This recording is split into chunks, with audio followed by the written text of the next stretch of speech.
Je suis en live. Je suis en live. Balina, c'est l'heure, hein. Qu'est-ce que tu dis? Doucement.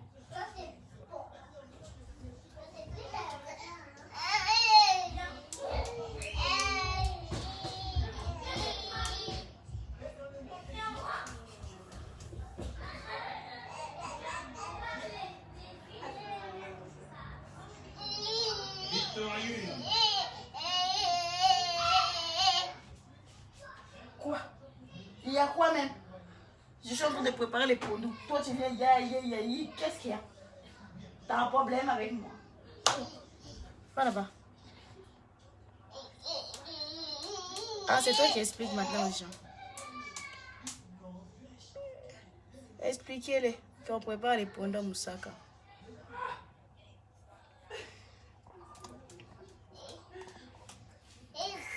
Voilà mes amis, aujourd'hui on va préparer notre pondo moussaka. Comme vous voyez, pour préparer les pondos moussaka, il faut prendre patates douces, manioc, hein? Les bananes plantains, la moussaka, et comment on appelle ça en français, l'huile rouge, l'huile de palme, hein? Et les feuilles de manioc. Alors, on va préparer notre pondo moussaka. D'abord, pour commencer, je prends d'abord mon pondo, comme je vous dis d'habitude. Hein. Invitez, partagez les vidéos avant que je commence. Vous savez, moi, quand je cuisine, il y a toujours mes deux là. Ben là, il y a une qui est là, qui est en train de parler. Donc, je pense qu'elle est en train de vous faire des explications. Hein. Invitez d'abord, avant que je commence à faire mes pondus de moussaka. On a peine à inviter. Hein. On va inviter quand on sait jamais. Banane va aller à moussaka. Ben, j'ai oublié. Il y a aussi les maïs. Comme je ne dois pas faire beaucoup de pondus moussaka, il y a aussi les maïs.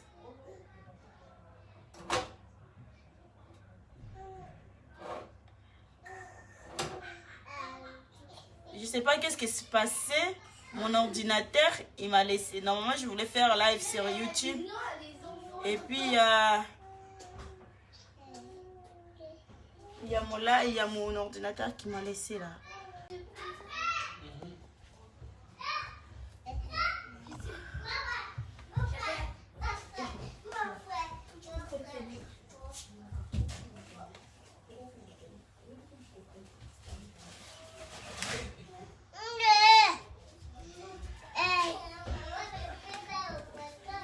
Alors, pour faire les pondos moussaka,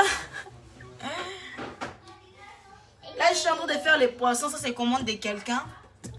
Alors, le saco. Ben, bienvenue dans le monde de maman. Je vois déjà maman Claire, Moukadi. Le saco à toi, Lélo, aujourd'hui. Tozongi na ba mongo. Tozongi na mboka na biso ya ba mongo. Aujourd'hui, on va préparer notre pondo moussaka. Alors, comme aujourd'hui, il y a beaucoup de gens qui m'ont demandé ça. Alors, Jonathan, il est vraiment d'accord, insisté. Ponda moussaka. Donc, ponda moussaka, aujourd'hui, je vais faire ça. Ponda moussaka. Alors, pour faire notre ponda moussaka, comme on dit, j'avais mis des biloko nangé, ça a quand même décongelé.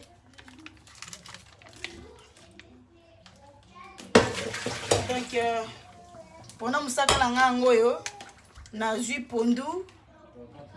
Pour moi, pondu. Nazui nanga liboke moko. Non, ça n'a pas beleti. Nazui nanga liboke moko ya pondu nangai. Comme moi, je dis, comme toujours, à chaque fois quand tu veux préparer les pondus qu'on achète ici, il faut toujours laver bien ton pondu là, parce que vous savez, ici, nous, on achète des pondus, c'est pas.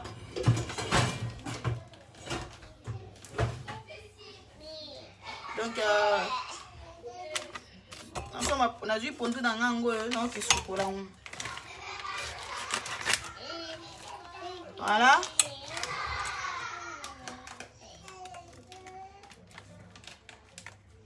Le saco, maman, le saco.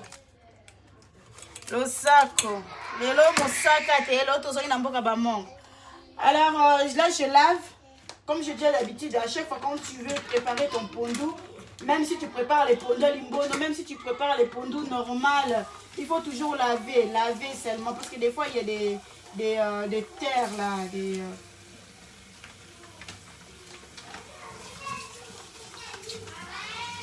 des fois il y a la mabélé. Donc il faut toujours préparer, laver bien. Là je suis en train de laver mon pondou. Je ne sais pas si vous arrivez à voir parce que j'essaie quand même à vous mettre comme ça vous puissiez voir. Ok, pas de souci. Alors là je suis en train de laver mon pondou. Alors là je mets les pondous ici dans les casseroles. Et puis vous voyez mon pondou là.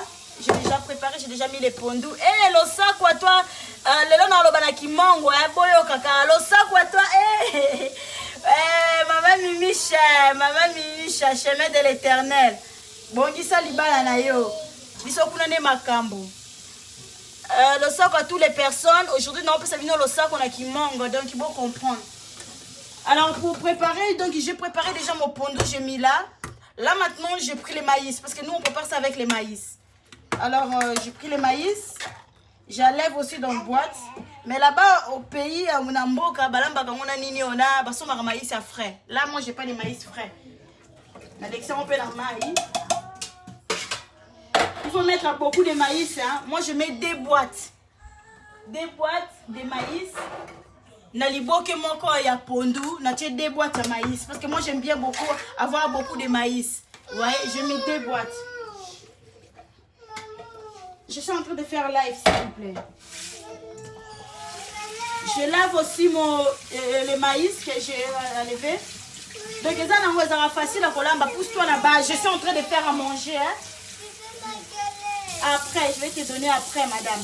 Le sac, madame. Hein? Ouais, ticket. Na olamba awa. Ah, on a kimongo. On a oublié que ça on kimongo. Ah, bon, hein? Oh, bonne année, bon, hein? Oh, bien on dit qu'on rate la robe avec qui mongo à l'aide à ta nani me bonne raté. Voilà, j'ai mis le maïs.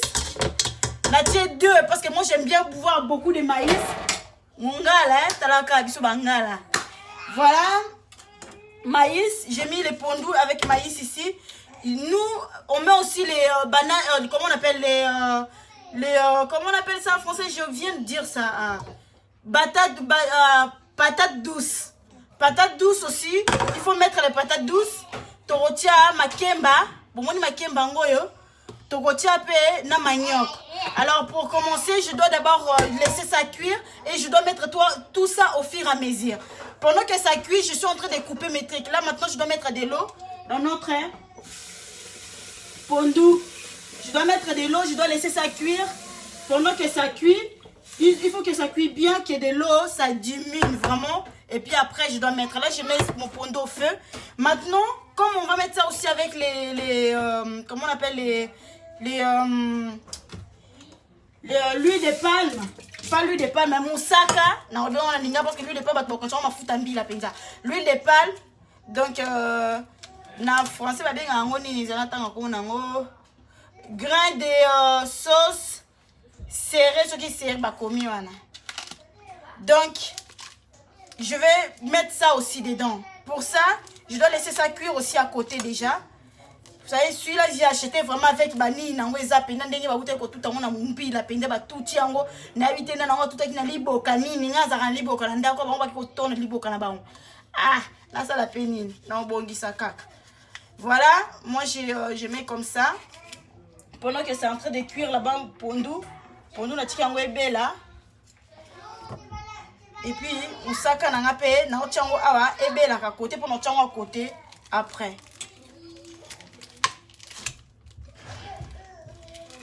Bamango bazapio. Bamango polo na bina ngo ya mosaka e. Wabi ba oba linga ponda mosaka bozapi.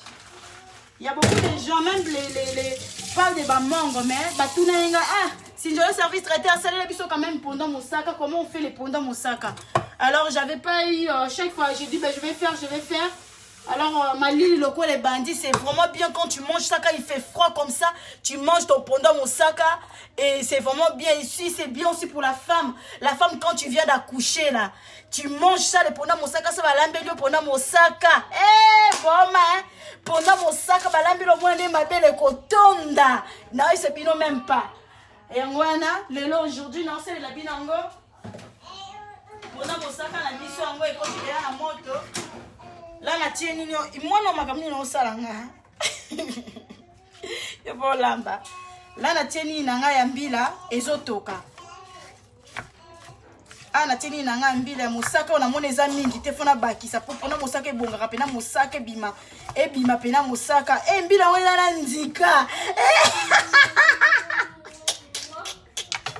Wow, bon, mais, hey!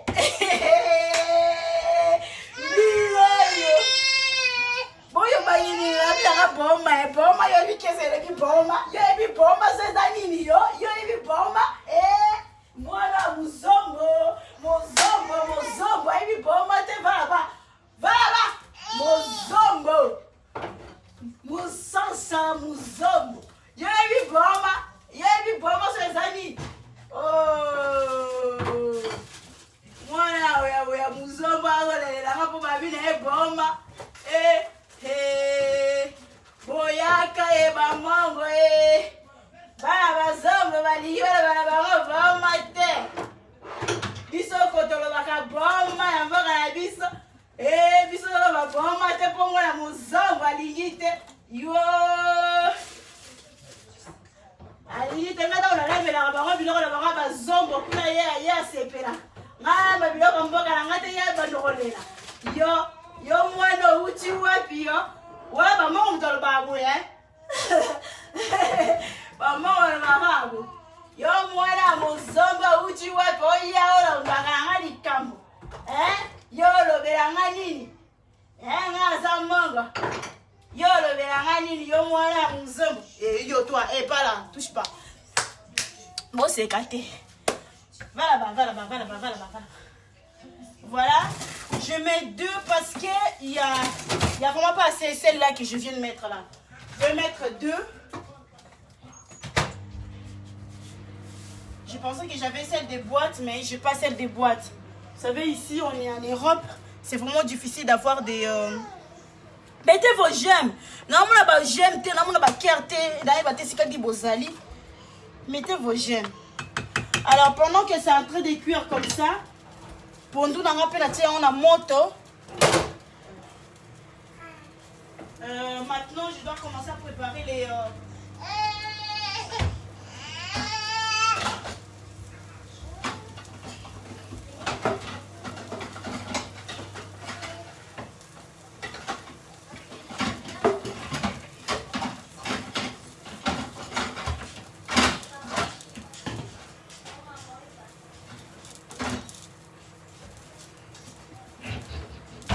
Yo, pousse-toi là-bas.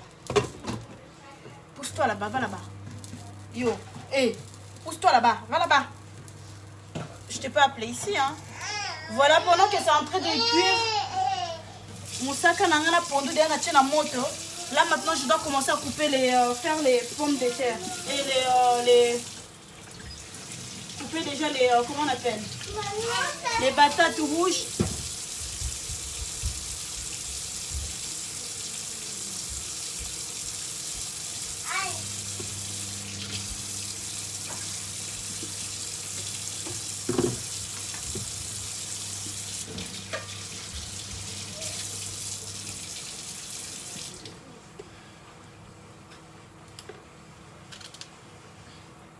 Là, je suis en train de préparer maintenant les patates douces, les, comment on dit, les plantains. Je coupe déjà. Pendant que ça est en train de cuire là-bas, il faut laisser vraiment pondou, ça cuit bien. Et puis après, au fur et à mesure, tu commences à mettre tes patates douces. Parce que, moni pourquoi on a zoka tango boye, na ocha ngo boye na sima. Parce que na lingite nini yoko na nini. Ah, na kati yango to mike. Na lingi te nini okona ngo nini na kati yango suki eza bi mike mingi.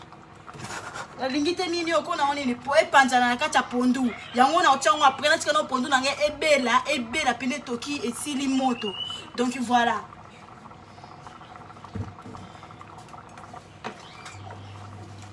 Musaka o eza muke fona bakise susu mususu na bakisi na mai après na bwaki.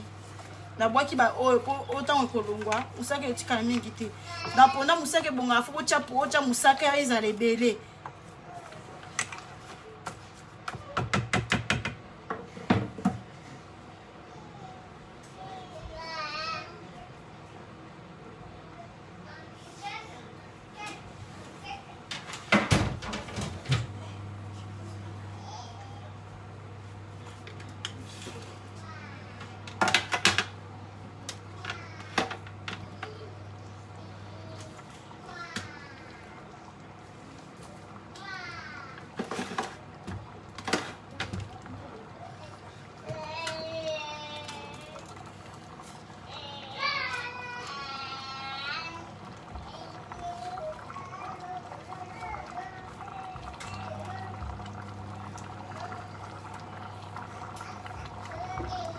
Vu ma kemba oh pour ma kemba na comme aider à côté là.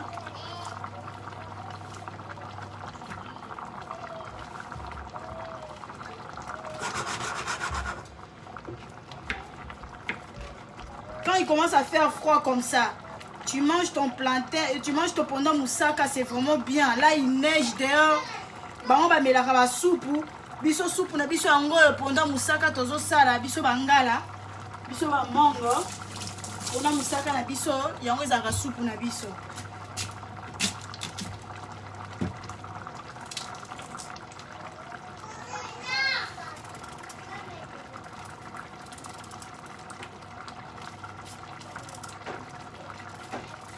Nakuta na na nini ote na manyo nino patate douce ya rouge ya pembe te. Nakuna eka ya rouge mais c'est pas grave.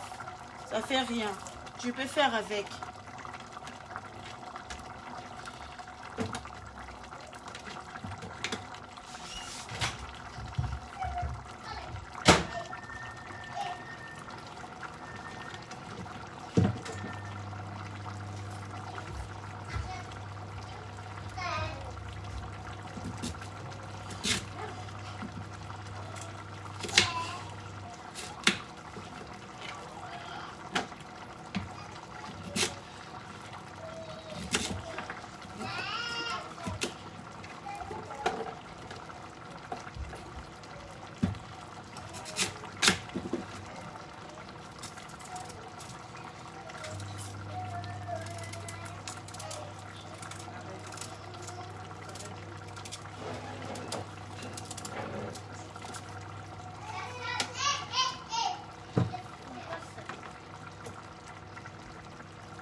Manioc, je mets pas beaucoup.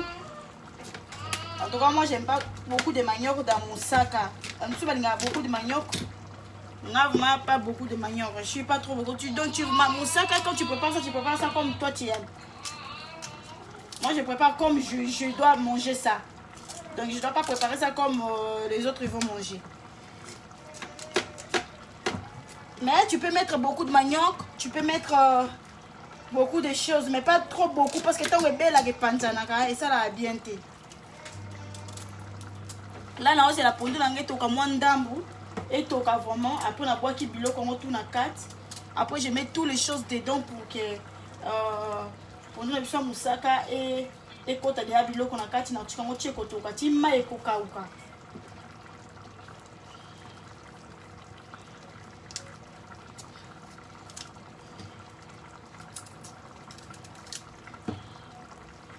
Faut partager les vidéos. Tant que quelqu'un n'a pas lié pendant Moussaka Kolinga, à mon année, balamba pendant Moussaka.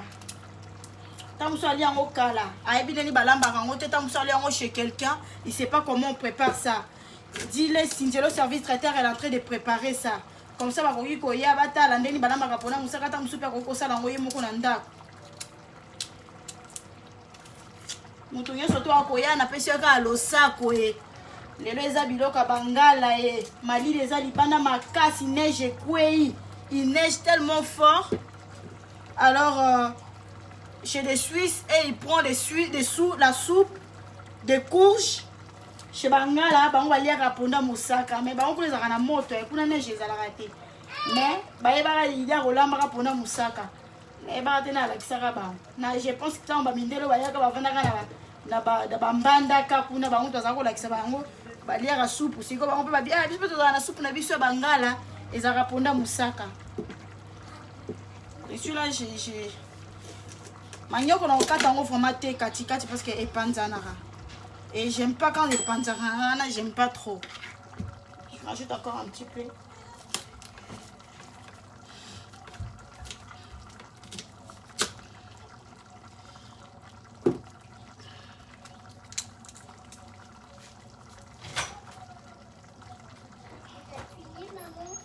Non, j'ai pas encore fini. Parce que je suis en live, Peignel. On va faire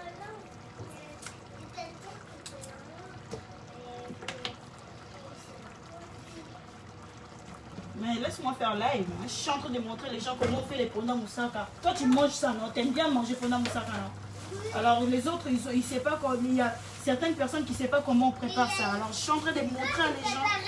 les carottes. Ça, c'est pas des carottes.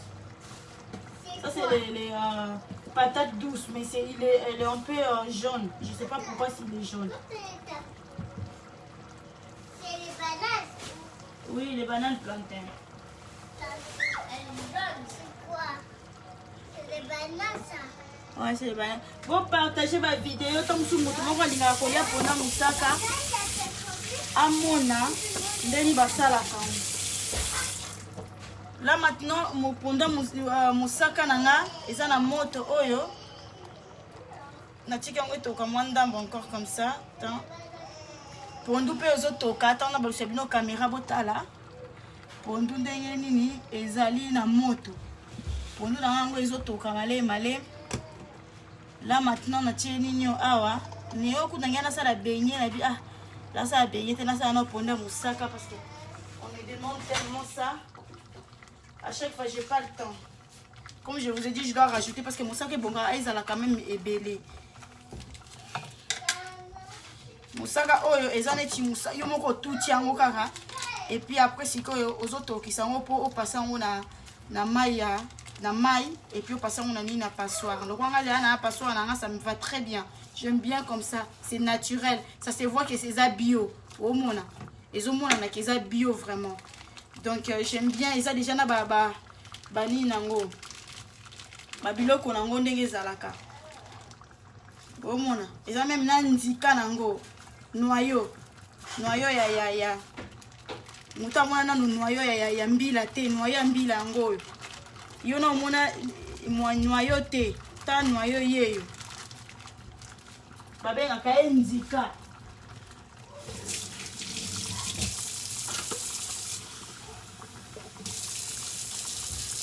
Je rajoute encore de l'eau parce que vite je viens de rajouter parce que na moussaka bongara moussaka za les belé moussaka za les belé.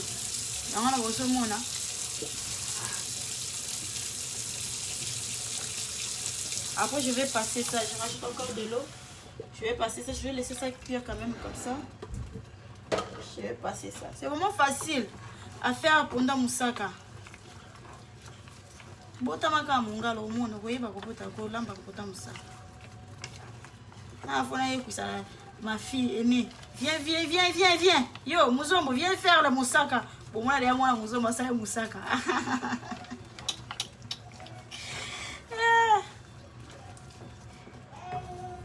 Voilà.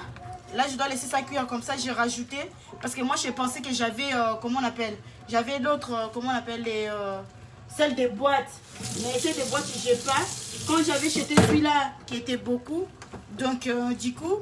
Je dois expliquer à des gens qui viennent d'arriver. Là, je suis en train de faire les feuilles de manioc avec les... pendant Moussaka, en français, on a une sauce de grains de serre. Je suis en train de faire ça. Donc, on a pendant Moussaka. Pendant Moussaka, on a juste chassé mon pondu. Il y a un bon moment, on a monté autres comme pandi. Et pendant Moussaka, on a des bananes plantain. Comme vous voyez, j'ai mis les bananes plantain, j'ai mis les patates douces, j'ai mis manioc. Je n'ai pas mis vraiment beaucoup de choses. Dedans, déjà, j'ai mis dans mon pendant Moussaka qui est en train de mon feuille de manioc qui est en train de cuire. Là, j'ai mis aussi des boîtes de maïs que j'achète chez Aldi. Donc, j'ai mis des boîtes. Comme je fais seulement un paquet des pondous, des feuilles de manioc. Donc, je voulais mettre des boîtes. Ben, c'est vraiment, ouais, pour moi, c'est assez en fait. Moi, j'aime bien comme ça soit, il y a beaucoup de manioc. Pas beaucoup de maïs, qu'est-ce que je dis manioc? Beaucoup de maïs, banane plantain, pas beaucoup. Banane, comment on appelle celui-là? Moi qui m'a wendé patate douce aussi, moi pas beaucoup parce que avec pendant Moussaka tu peux manger ça avec tout ce que tu veux, pas avec tout hein. Tu peux manger avec chikwang là-bas au village là-bas, ils mangent ça avec les chikwang. Hey, non le bébé qui villageoise là, tu peux manger ça avec les chikwang, tu peux manger ça avec les touka. Hey, pour nana touka te bakana cela qui na touka na c'est la mino touka. Touka c'est quoi? C'est manioc dur, on met dans l'eau, on laisse ça pendant quelques jours ou bien aujourd'hui ou demain ou 3 jours comme ça. Après, ça vient un peu acide. Et puis après, tu fais ça cuire avec les vapeurs. Dans les casseroles vapeur ou bien et tout. Là, moi, je sais, ma grand-mère, elle faisait ça avec une casserole spéciale de là-bas.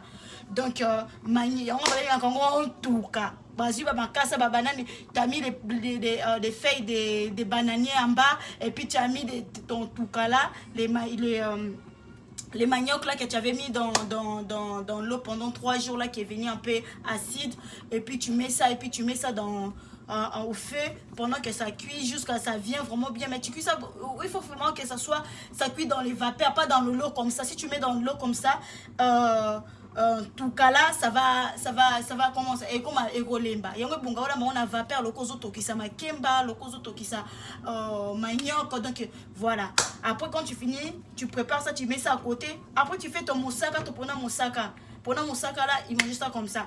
Moi avec les pona moussaka nga alia quand on a tiaka soukal. Il y a des gens qui mangent pas avec les soukal. Moi je mets les soukal dedans, c'est ça que j'aime. Alors aujourd'hui, comme j'ai eu beaucoup de demandes de ça, et je dis, ben, je vais faire avec vous. J'ai aussi les demandes de misili. Il y a certains gens qui m'ont expliqué comment on fait des misili.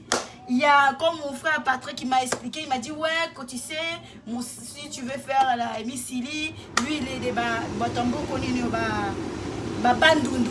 Il m'a expliqué un peu comment on fait. Il y a aussi mon frère Ditou qui m'a appelé. J'ai eu les garçons vraiment qui m'ont expliqué comment on fait les misili. Tout le monde n'a qu'à moi, dit aux années, vous devez douter, mais à expliquer quand on balamba misili, au cas moi. Il y a certains garçons qui ont réagi pour m'expliquer vraiment comment on fait des misili, mais j'ai pas vu des femmes. J'ai vu seulement ma soeur Nadine qui a essayé de m'expliquer un petit peu. Mais il y a eu vraiment des hommes qui étaient là, vraiment qui m'ont expliqué. Neli basala la misili, ba mama bozawa. Bino bolia misili, tenga pena lia misili te. Ta mususu pe boye bino balamba bongo ba l'exemple quelque part. Vous pouvez me montrer non? Ah bon ben Patrick on sait qui vraiment Mais oui, on a dit que les balambes mis si on check un détail il y a message. Comme ça les autres là ils puissent voir aussi. Hein, pas de moni quand même. Bino ba mo bebi ko la mami si ko la mais ba mutu ba leksinga ni balamba ka misi ko kamwa makasi la kamwe. Mais bon, c'est comme ça dans la cuisine. Il y a certaines personnes qui savent préparer, il y a certaines personnes qui ne savent pas préparer. Donc, on est tous en train d'apprendre. Donc, c'est comme ça la vie. Là, maintenant, aujourd'hui, comme je viens de vous dire, on est en train de préparer notre pondou ya moussaka. Vous voyez, pendant mon pondou, et Toki, dans les capotes. Bon, c'est bien au caméra. Pour moi, on a quand même mis surtout dans le salle. Vous voyez, il y a mon pondou là, ils ont toka. Maintenant, pondou dans les autres toka, il faut que la maille on a tient moussaka après. Pendant que les autres toka boye na suiva babilo kunanga oyo na bandi kotia na kati. Na tie biloko nanga oyo na kati au fur et à mesure. Oh, ils ont dit nazo tia makemba na moi na tia on a sima pour makemba nanga ezaki déjà mûr. Donc les bananes plantains, je dois mettre ça au dernier parce que les bananes plantains il était déjà mûr. Donc du coup je peux pas mettre ça du coup comme ça. Je mets d'abord ça. Les bananes plantains je mets après. Comme il était trop mûr, je mets déjà en bas comme ça. Là maintenant je laisse ça encore cuire un petit peu. Après, je dois rajouter mon banane plantain. Je dois mettre ça au fur et à mesure. Parce que si je dis que je mets mon banane plantain tout de suite comme ça, ça est panzanaka. Et comme un peu bizarre, comme ça va pour nous bizarre. Il y a un peu de nasuka. Il y a un peu déjà manioko, naninyo, natikango et toka, un petit peu. Après, je dois rajouter les restes. Pendant cela, je dois maintenant commencer à préparer mon sac à la maille.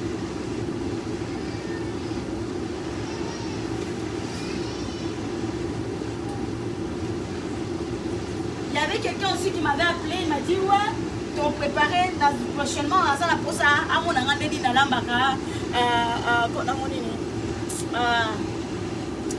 kona oni na lamba ngope souvent be na lamba ngope belé boy ni nyango biloko ba ya biso bazombo biloko biso bazombo benga onini oba tuta kana za kwa mbika na posa ni kombo na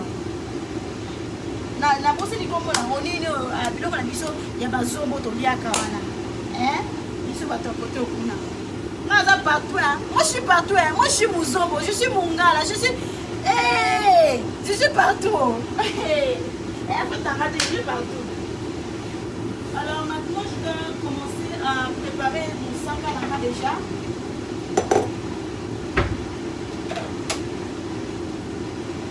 Le sac à la main déjà, nous allons préparer un mot. Nous allons déjà maille et tokaki.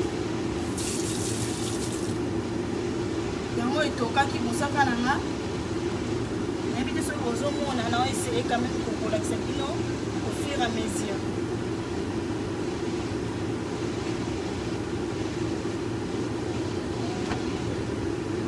Nazopase nanu oyo eza awa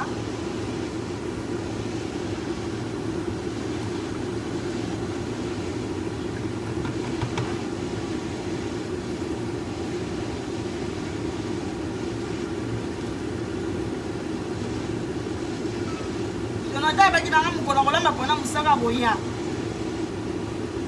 bonalani yango lelo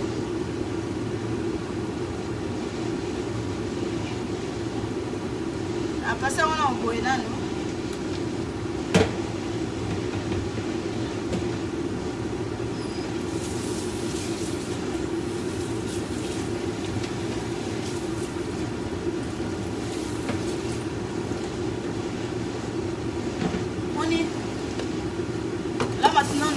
maboko nanga mpona longola ba oyo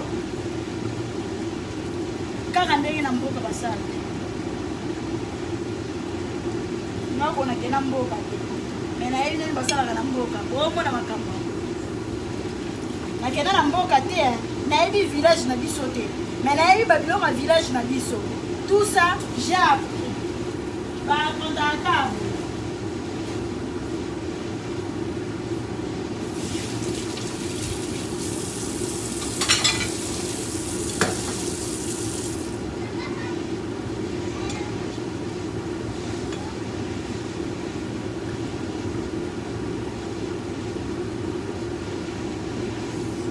eza moto yana ya moto apasa ngona awa oyo eza moto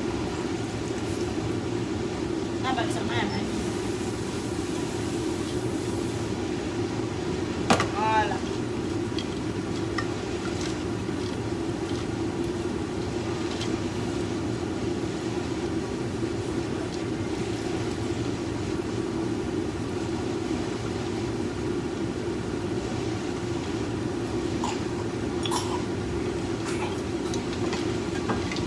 Oh banzika.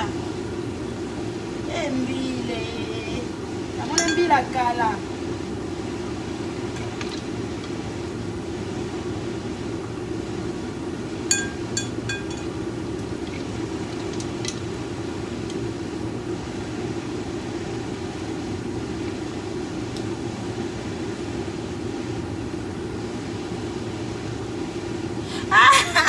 Mama Mukadi, ponda musaka totiaka aubergine te, na ponda musaka totiaka kaka nini okona nini maïs, nini okona nini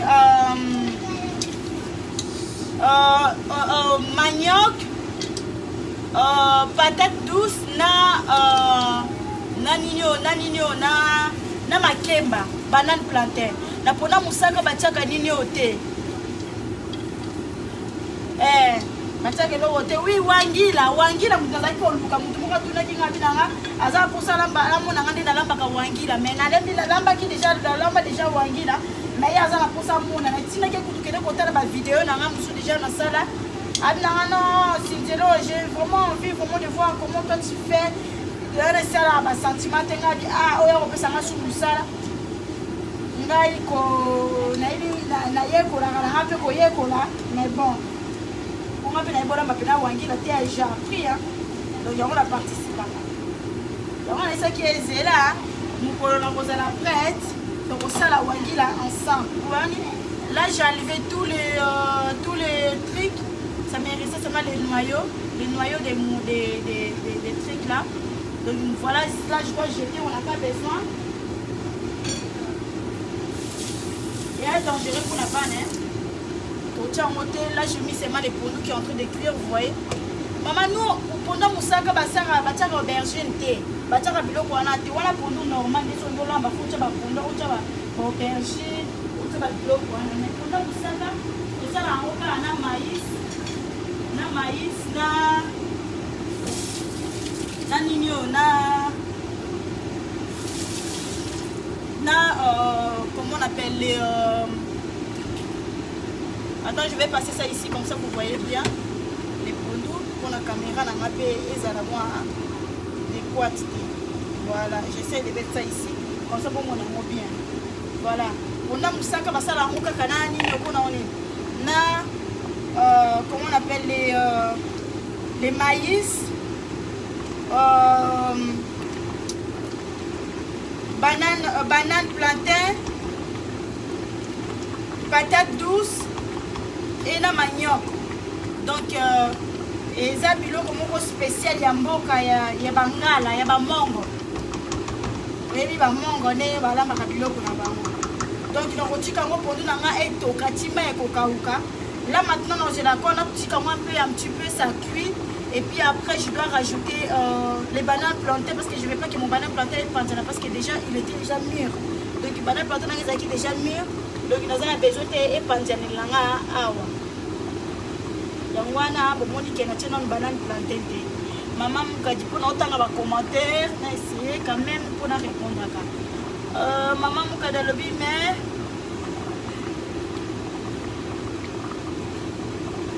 non ko tia mungwa te. Ko tia mungwa te parce que elamba makabongo pondo ko tia mungwa te mais mungo soko yo lingo tia otango ko belle après o tie mais pondo to lamba ka mungwa te.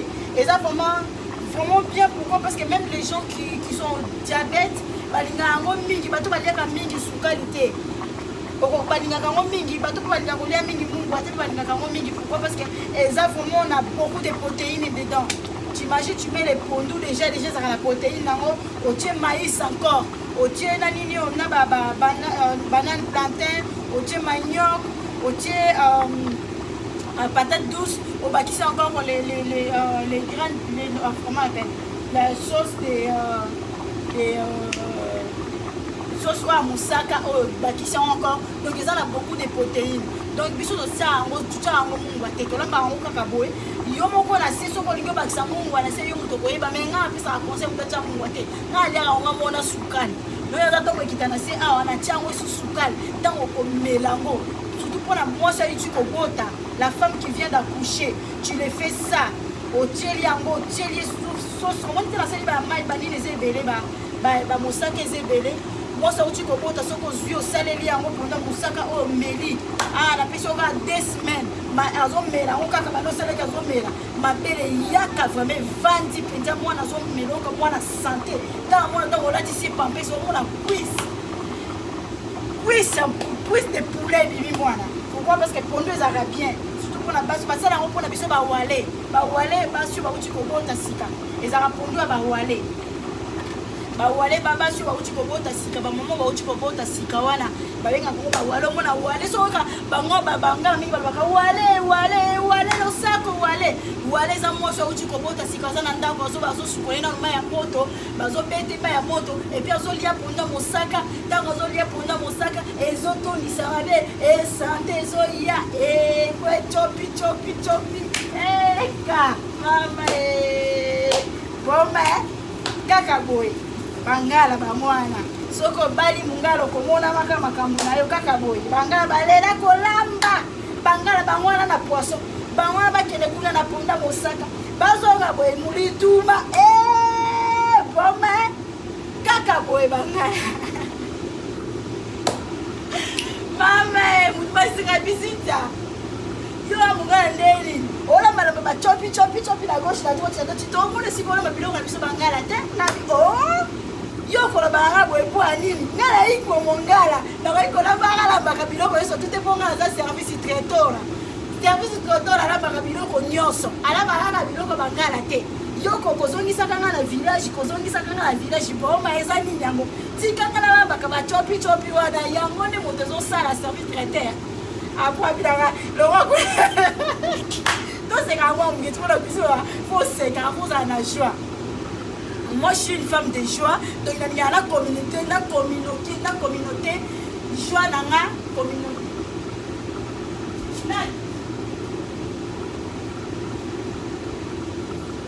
il y a la communauté joie dans la pardon qui la moi kuna na mona ki aganga ki communauté na tika kareleka joie dans la batu pour battre pas mon akengai ndenge nazalaka va là-bas ndenge ba ndenge joie ezalaka donc yango wana to sekaka mwa muke pendant que pour nous na nzo ko bela ezo ko toko boy sikoyo to banda ko solola ti bala bango pour la baso bazana baza ba wale baso ba uchi ko bota bazo melisa mabele donc ici tu es en train d'allaiter ton enfant c'est vraiment bien pour les mamans qui sont en train d'allaiter. C'est vraiment bien pour ça. Parce qu'ils demandent beaucoup. Parce que vous voyez vous-même quand on est ici en Suisse, nous on est tous ici en Suisse, on nous donne tout le temps les Rivella. Et il faut boire des Rivella. Rivella c'est bien pour les seins, pour l'allaitement, il faut boire des Rivella. Ça aussi c'est bien, c'est comme les Rivella, mais ça c'est plus que les Rivella. Parce que celui-là, il y a beaucoup de vitamines. Donc l'effet de maillot que je suis en train de faire là, il est vraiment plus de vitamines. C'est ça que moi, moi bien, moi on a ma vitamine, moi on a sa maladie. Et moi je dis toujours c'est aussi quelque chose à partager avec mes sœurs.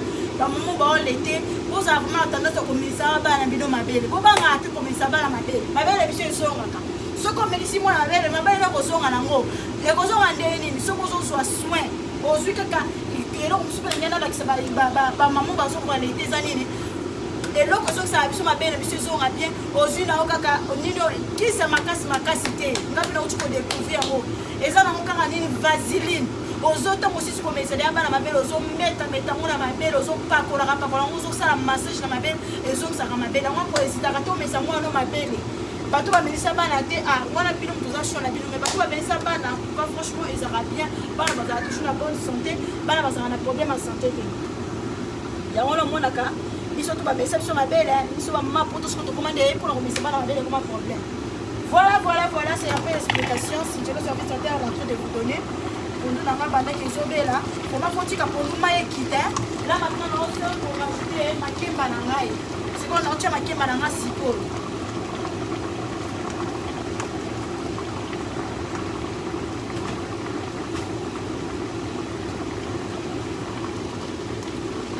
makemba nanga tozo partager tozo lamba biso tout ensemble natie makemba nanga na pondu na ozela siko pondu nanga mai ekita mai ona tiaki liboso ekita nyonso tout avant na rajouter mosaka. Donc j'attends que ça finisse tout. Après je dois rajouter notre huile, notre sauce de moussaka na 4.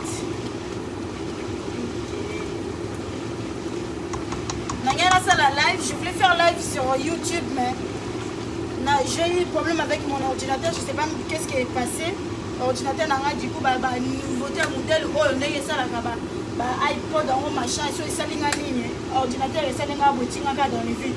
C'est pour ça que j'ai eu vraiment beaucoup de live maintenant. Normalement moi je fais pas live maintenant. Je commence toujours mes lives à 15h, mais j'ai dû commencer maintenant parce que je voulais faire sur YouTube, non? Les gens de YouTube qui m'attendent là-bas, du coup, mais bon, c'est pas grave. On va passer à la vidéo, on va après. Voilà, pendant que ça, on a la moto, comme vous avez vu, on a tiré une moto, on a chargé.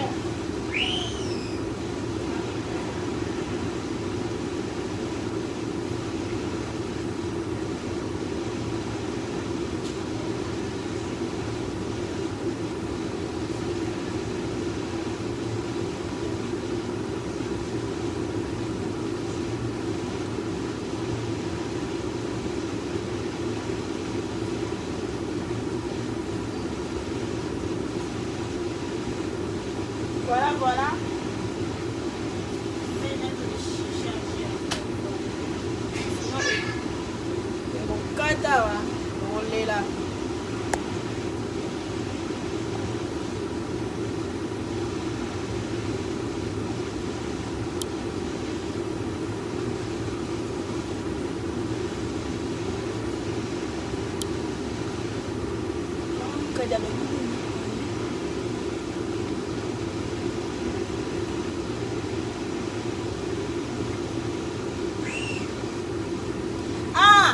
Ma vaseline maman après 2 semaines ce qu'on se pas tous les boutons vont là aussi qu'à vaseline na yo biso maman to melissa aussi qu'à vaseline à chaque fois qu'on pas coller na belle on ça la massage tout avant tout na moi au la muki na yo au ça non ça non tranquille tant que ça pour sortir on a moi était tant que chaud avant là au suko na opeka bien neka to suko la bien aussi qu'à vaseline on a qu'à poser pakola bien à ma belle on pakola bien on ça la massage bien à ma belle au komona après 2 semaines au komona déjà pour ya ma belle et bandi déjà kozo moi biso so to bocho moi ma belle ça la nete koibo ya moi zongi ça ma belle vraiment bandi kozo ça ma belle au moins dans 2 semaines déjà on a déjà résulté comme ikoya au moins bien ma belle comme on voit et bandi kozo nga fuma poso et bandi kozo nga vraiment tu as ça la fille à maison ça se fait au moins bien ma belle kozo moi peut été au penako on a type la moti qui penako au moins la ma belle no kozo la teke le roi vous tout est comme ça et ça vraiment bien cette truc là moi j'ai essayé en tout cas donc pour ça bien noté et ça vraiment bien. Tu vois, moi, mes filles, j'ai tout allaité mes filles. Donc, pendant les premiers jusqu'à ma jumelle, on a allaité surtout. Mais en tout cas, on a ça, le système, il y a vaseline. J'ai vraiment eu des résultats. Franchement, ça promet, en fait. Ça promet vraiment des bonnes choses. Vraiment, ouais, c'était encore une des secrets. J'ai tellement beaucoup, si on se souvient à la YouTube, maman Claire Moukadi. Il y a vraiment beaucoup de choses que cette année, vraiment 2021, j'ai dit je vais faire sortir. À chaque fois quand je fais des lives, je suis en train de faire à manger. Je vais commencer à voir que nous, moi, Babylon, pour moi, Mickey. Pour Toza, ma maman, le bébé de Toza, ma maman, maman, tu es femme. Femme fausse à la femme. Avec grand M. Et F, pardon. Avec grand F. Donc, tant que la femme, il faut que soin de on a toujours la taille, on a toujours taïski, toujours bien. On ne dirait pas maman 4 enfants. Pourquoi? Parce que j'essaie de prendre soin des femmes que je suis. Donc, je suis maman, en même temps, je suis une femme. Donc, les autres qui sont body, aux âgés, et puis on me dit ça une vieille. Non. Surtout ma jeune, elle dit maman, c'est kaka bongo YouTube, na komboni kombo na ngeza ka sinjelo service traiteur komi ka sinjelo service non tinde lwango et ka sinjelo service traiteur so betika sinjelo service traiteur o mona e obimela o e kobimisela non tinde lo lien Non, tu ne le lien ma vidéo dans comment et tout parce que là-bas vraiment on y a vraiment parce que ordinateur moi et c'est vraiment quelque chose de l'intérieur dans mon lobby vraiment on a besoin vraiment que tout ça les choses. Il y a beaucoup de choses pendant mes lives dans Koloba même quand j'enjambe au monde et dans kabiso maman to tu kobota na opito bota kalo to bota na ba césarienne quand j'enjambe au monde na kolobelango poso ya nini ya makemba poso makemba ya vert moni poso makemba vert na kolobelango pe kuna poso makemba salaka nini kombo nango nini eza pona ba maman pona ba papa et salaka nini donc na kolobelango kuna Singelo service traiteur. Donc il y a beaucoup de choses que je dois parler. Je dois vraiment parler même pour la souki na biso parce que moi aussi de base la salle à souki, la salle à batuba souki, la salle à ration souki, la salle à personne un visage. Donc non le bla des choses on a surtout pour tu mais comment tu fais au pakola mafuta nini pourquoi tu no izalaka toujours boy. Donc non pesa bino ezala na secret mon côté pour batwa ngoko pomela to na tsaka bote non faut ça va ninga eloko nini yo utiliser quand moi je vais vraiment vous parler de ce que j'utilise na eloko nini on a ça la que natine ma toujours comme je suis. Donc vous partagez la vidéo maman mukaja lobi na nini susu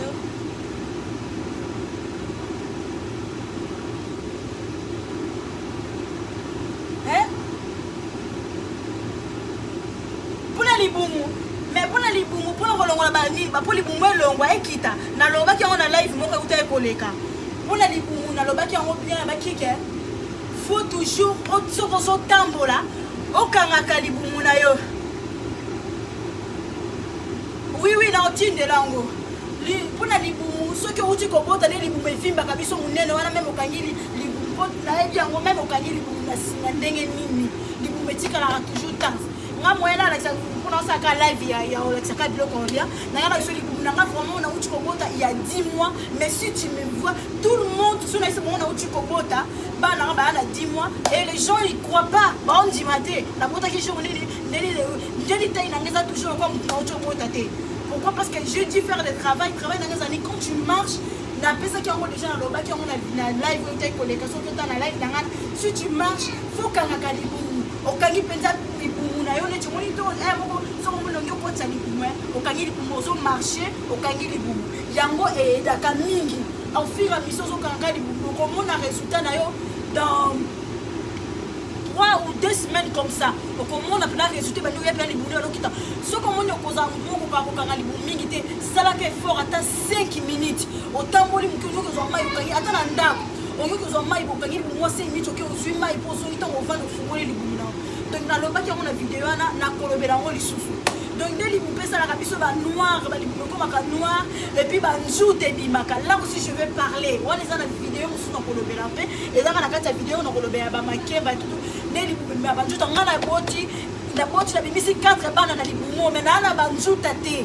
na njoute te na libumu na njuta te omuto ona za ndina ko cha na la kipe bo na njuta te za ba njuta bimaka puto na ocho bo mama zeme mama passe mais na ba njuta te na kati libunanga omona na njuta te na olakisa bino mwanda mali libunanga na okanga photo na olakisa bino na ochela bino mona na za ta na njuta moko te na libumo na mupandie ou bien na mapeka ndenge kata kabiso na mapeka na za na mote et na olakisa bino comment tu peux faire pour na na biso déjà bimé wana siko esena ko sema kisi opakola mais pour ebima esala ebele te soko za na zem ebima ote na kola sema mafuta nino ko utiliser pona ozaka na ba njuta te bimaka ba kimi mona fimo ko za na ba njuta na mapeka kati na mapeka mona te na ba mukuse za to za na ba njuta na libu ota bo njuta non en tout cas on a les 5 njuta na ebika ke on a face pour nga za muta ba face moi ben invita kango quand même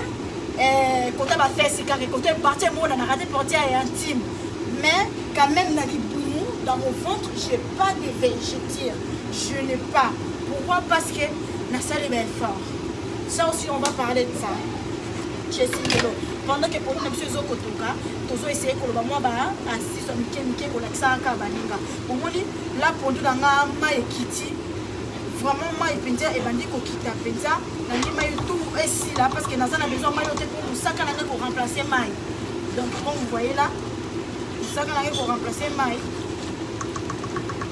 on doit quitter encore maille aussi qui dit surtout Moussa comme te remplacer maille oh et ah c'est pour ça que j'ai besoin vraiment que ça descende tout. Il y a encore d'autres choses. Maman posait ma question. Eh maman Claire Moukadi, le sac quoi, nous avons posé ma question. Comment c'est ça? Moi j'ai besoin vraiment des gens qui me posent des questions. Et c'est ça que ça me donne envie de faire des choses. Pour la tâche à noir, au moins la tâche noire et j'ai aussi des choses que je peux t'expliquer comment tu peux faire pour la tâche à l'élo. Moi tu as moi ma care. Comment tu peux faire on s'appelle sur un visage non naturellement pas que ce soit un produit dans magasin ça naturellement sur un visage sans d'effort. Ça je peux te montrer parce que je faisais ça une tenture avec un bouton et tout était belé. Ça, on a 3 personnes, quand on a sali, on a senti comment tu peux arriver des trucs là, noirs là, que on a besoin de produire, car naturel. Tout ça, je peux vous montrer. En 2020, je n'ai pas pu parler beaucoup de choses parce que je venais vraiment de rentrer vraiment dans le mode de Cindy-Lo service traité parce que j'avais d'autres choses. Maintenant, en 2021, je dis on va parler de tout. Cindy-Lo service traité, explique-moi. Donc, ma question, il y a la réponse, il y a certaines choses. On a comment ensemble. Donc, ça, la recherche, surtout ensemble, on a présenté Bino. Donc, Cindy-Lo service traité, on va vraiment faire des travaux ensemble. Je vais vraiment que. Cette année 2021, il y a des changements. Ce on va changer le système, ce peut changer le système. Donc mettez-moi des cœurs, ça me fait des yéyé, ça me fait du bien. Ah, j'aime bien vos cœurs là. Oh, ma cœur est sincère. Merci. Merci beaucoup pour ma cœur est sincère. Donc merci pour ma cœur donc il y aura beaucoup de choses pour parler. Quand on va prendre la cuisine au quand on l'embaka il y a un peu quand on va utiliser la robe na banjoto na biso plutôt pour que ça va pour la biso. Maintenant,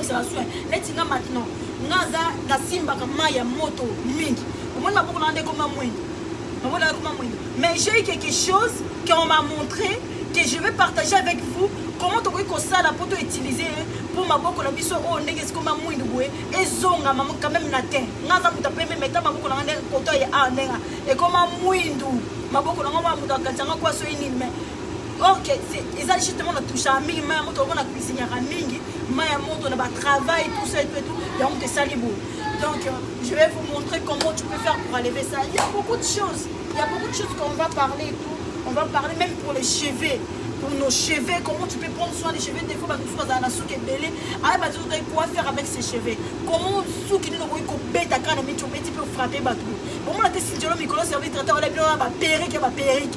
Là, on a bien mis la soupe. Non, montrer bien des choses faciles. On tient que, on est tika, ils ont la morphologie na yo kaka. Donc, ils ont la soupe qui quand on kangi soupe. Oh, on t'attend oh yo na ebio. Mon ninga na zongi ici. Même si on comprend que ceux qui n'ont pas beaucoup de bateaux, ils ont ceux qui n'ont pas de gêne. Ceux qui ont la canne en caca, américaine. C'est américaine.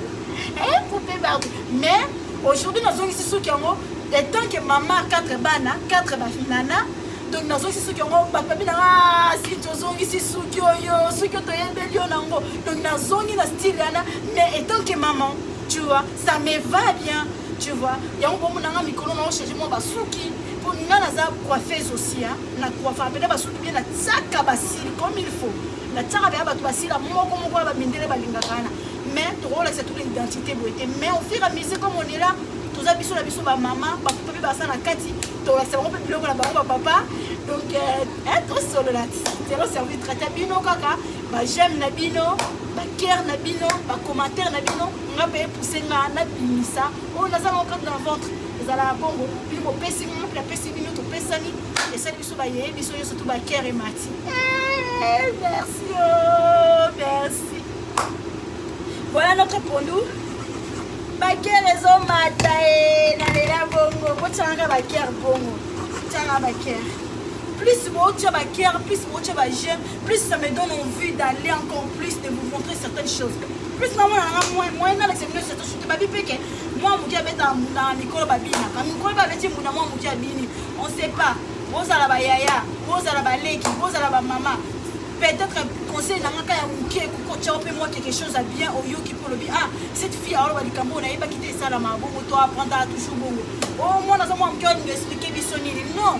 conseil na ngata musu ya muke e kosala ke aider mutu moko quelque part conseil na ngata muke ta musu eloko moko yeba kite yo za mama ou yo za yaya ou yo za leki ou eloko apesi eza moins bien omoni so omoni nga na likambo na yebi te oyo mpo olakisinga eloko balakisinga moi je suis en train d'apprendre bino mpe oyo nao koapprendre na bino akobonga ngo te pour moi-même je dois partager avec vous c'est comme ça que ça marche donc bakere oyo yango nalela bino Facebook bakere oyo muteme zobete yoka bakere mpona sinzela servi traiter kaka boye nalela bino na bakere merci na bakere voilà mpona mosaka na biso yango oyo ma ekiti vraiment te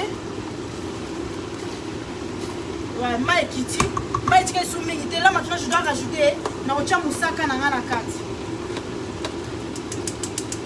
naotia mosaka na nga na kati ya mai ya arbre nayebi so bozomona là nazotia mosaka oyo eza les trucs nasalaki oyo natie mosaka na nga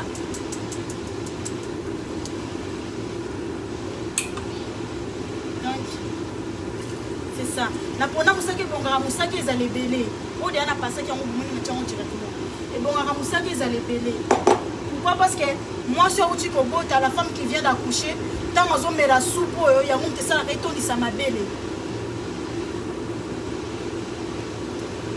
voilà ngai natie soupe ebele parce que ngai aponda mosaka nalingaka soupe oyo ezala ebele mpo soupe soki eza ebele yango nde moto ezosala mpe mpo ekotokatoka soupe ekokita ekomélange tout ensemble yango ekokita ngai nayebi ke na certaines personnes na mboka na bavillage koko na grand-mère na nga azalaka so olamba mpona mosaka alambi pondu na ye ndeli pene ekiti mai bien wana mpenza wana ma grand-mère et puis nayosa bino ntango nazalaki na 9 ans moi je voyais comme ma grand-mère elle faisait à manger et j'étais petite hein, mais nyonso to lokoka so oza na eloko onga na déjà na makila déjà pour grand-mère na nga c'était une grande cuisinière asalaka cour asala école ya cuisine azalaka cuisinière azalaka kolambela bamindenge na ntango bafalama ye momutu azalaka loba bongo grand-mère nanga bi lota lia nga azalaka kolambela bafalama bamindele wana bazalaka na baekole wana nga azalaka kolambela bango lota ya kotala lota lia ya kotala ndenge balambaka omona nga na neve nga bi ekoko yo mpenza nga na neve obengana olamba mwa mokibu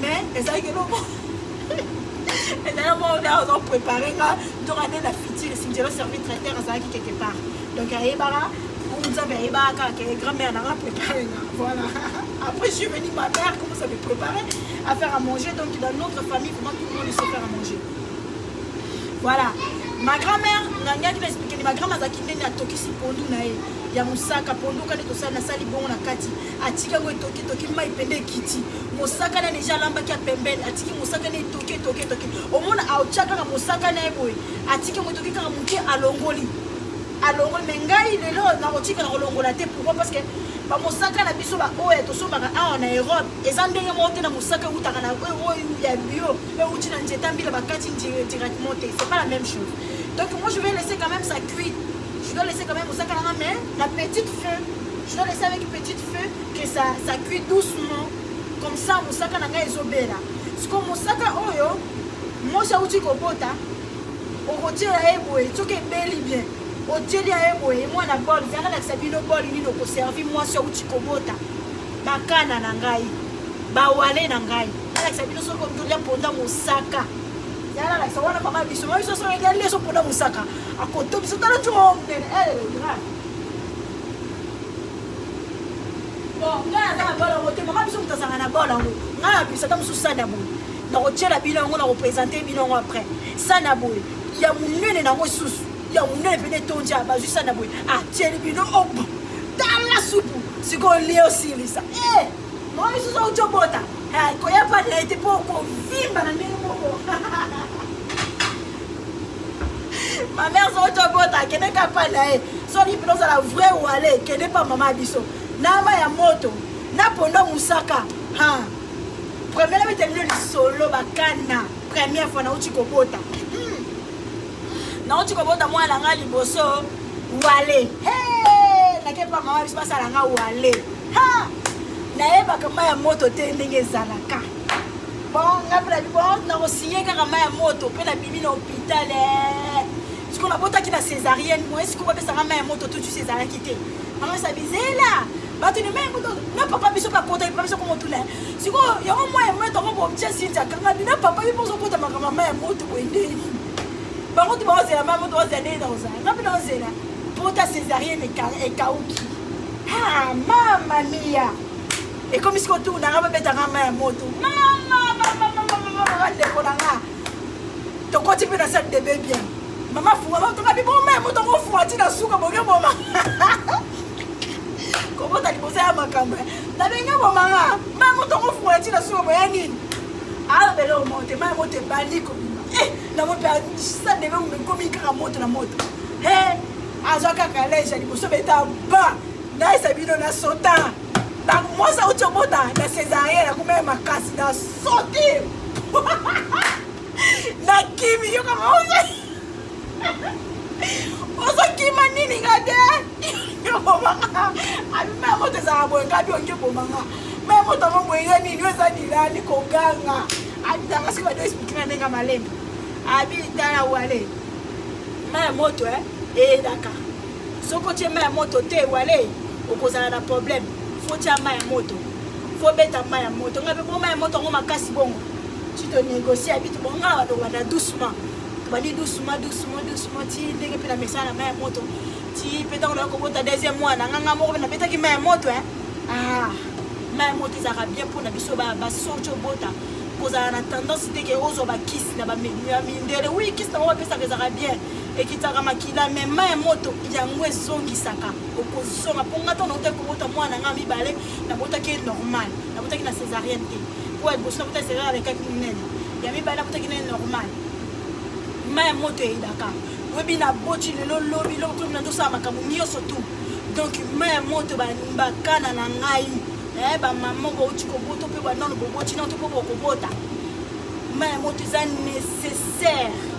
Ya moi ça uti kobota te na bite ke oza nécessaire ton oboti non te tant uti ne kobota ma ya moto eza vraiment likambo ya bien pour la biso ba maman ko négligea ngote même si que ta mère elle est pas là toi-même dans la séminaire comme on ko sala ozui kaka elamba kaka linge kaka wa kilo wana ka ba linge na kilo ozui yango tyango na ma ya moto le ko kobota te kobeta ngoyo moko te ozo yango kaka ebisi chéri na obeta kaka ngo na bukongo malembe azo tshaka na bukongo malembe ozui linge wana otie na njoto na yo ozui ko ma ya moto ozolekisa likolo otie na mutu otie na libumu wana na kolakisa bino yango mpe lisusu ntango tokosala prochaine live tant dans le bateau justement pour mon corps donc pour femme parce que dans tia si je n'en là pour moi femme donc voilà pour moi femme comment je peux être donc non tiens on peut na kati ya si je na biswana na Sinjolo service traiteur donc Sinjolo service traiteur cette année elle va parler vraiment de beaucoup de choses donc je vais parler de tout ce que j'ai appris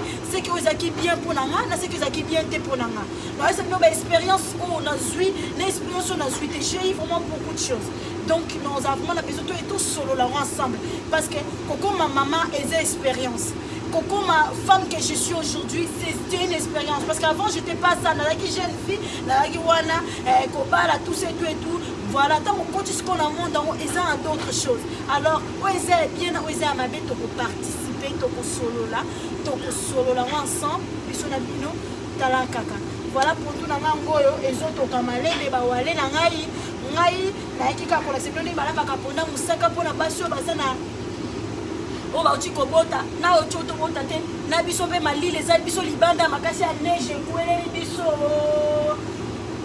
ponda musaka yango za soupe na biso lio melaka basoli ya soupe ba courge na sela bio de soupe ba courge biso mindele ponga za na toutes les nationalités naza mundele caverdien naza camerounais naza ivoirien naza na tout tellement naza l'Afrique na côté pe na kati ba Suisse naza Suisse donc voilà donc nous expliquons tout ce que moi je fais donc na oyo na koki na OP na koki te to solo les ensemble parce qu'on est en train de parler de tous qui sont surtout pour apprendre tous ça là des choses ensemble bino pour poser les cambo ebisanga bo hésiter te bo ebisanga moi aussi j'ai besoin d'apprendre comme on a un peu mukina ko participer comme je dis toujours moi na muke beta rambunda ba mikope ba bina ka mikope ba beta mbunda ba mike ba bina ka donc bino wope sanga conseil o boza miko nanga eza baleki nanga pe wope sanga ba conseil pour nous joindre nanga nyonso tout conseil à malamu na tia on a katia ya sinjelo service traiteur na poche wana bien wana o pe amabe na tala na analyser en bien na tali ce qui est vraiment na ko apprendre na zui ce pe na ko apprendre na tika on angela tu vois conseil za bongo ozui o eza bien o ko tia quand même na katia ya vie na ya poche na yo donc na benga ravi donc na katia poche na o e ko accompagner yo o tia na poche ozui conseil wana o peza amabe o analyser ngo o tala ngo ce qui est amabe ce qui est bien ce qui est au sali pour et contre o longoli o eza amabe o longoli o eza net ozo ko hésiter o tali o peser ce ko moni yango te mtezoko e ko kota na chemin na ote o avis donc o longoli yango donc conseil nyo surtout tozwaka to analyser tozio to koyi kozwa o ya mabe to ki moi je suis en train d'essayer de donner ce que moi je peux o na koyi ko pesa bino on a ko participer na bino ko partager na bino bino pe bo pesa ngo pe beaucoup partager j'ai vraiment joie de cœur joie vraiment na mutema na ko voir comment na ke batu ba komela kinga pour me dire me demander si c'est un dictateur tu peux faire ça on a besoin de voir comment on fait ça j'ai vraiment aimé vraiment ça parce que c'est ça le but dans un besoin bino pe bo donner des choses au bino bo ni que to participer to partager ensemble tout ça là ensemble. Moi je suis là na tia banjour na la moto na sali tu as des choses à apprendre à parler to parler moi je suis une femme de joie na ninga mingi ko na joie donc na ninga na partager on a tout le monde donc ceux qui ont ça ramuta joie te donc ceux qui lingo vraiment comme na joie là na si je servir traiteur comme la joie li se quitter comme monta ba joie li se quitter ba no et yo joie moi comme na ngonine et ça donc vraiment. Ah merci beaucoup maman to essayer ka kopesa ba conseil yango ba conseil za kaka ya mike to opesa kaka yango tozwaka maman Claire Mukadi o ayo opesa nga na ozwa o eza bien pour na nga ko accompagner nga na chemin na nga na ochango na poche na osale la ngo pe na resu da batu misusu bye bake maman Mukadi Alexandra conseil moko boye na participer ngo pe omoni o pe yo o na o ngape na kopesa yo po bia si je le service traiteur mon boy apesa nga mo eloko mo muke kotanga quand même ya on pe na check on quand même na njungu na nga na check on nzela na nga c'est comme ça la vie to edana kaka ngaza na nga mutu na lingaka na nga ko apprendre na nga ko tala ne mutu asala na nga ko loba des choses à bien nga loba des choses na beta na choses à bien elo kala boya le bato ngara na za pemena na bango za musika na bango parce que nga wona ko kavia na bato somi loin de moi donc voilà. Voilà, moi je suis vraiment quelqu'un qui j'aime bien apprendre des gens parce que même je me rappelle encore quand nous avons travaillé dans Moussa Nanga, chef Nanga bien yo no linga ko la kisa nga za kaba ko pesa nga ba apprenti kaka mon asenga bi faut matcha salaire nanga pour pesa nga ba apprenti mingi na zo nga ba apprenti faut matcha salaire nanga ça va pas. Mais c'est normal, toi tu as appris, toi aussi tu vas apprendre les autres. Mais il faut monter mon salaire quand même, hein. Ça va pas.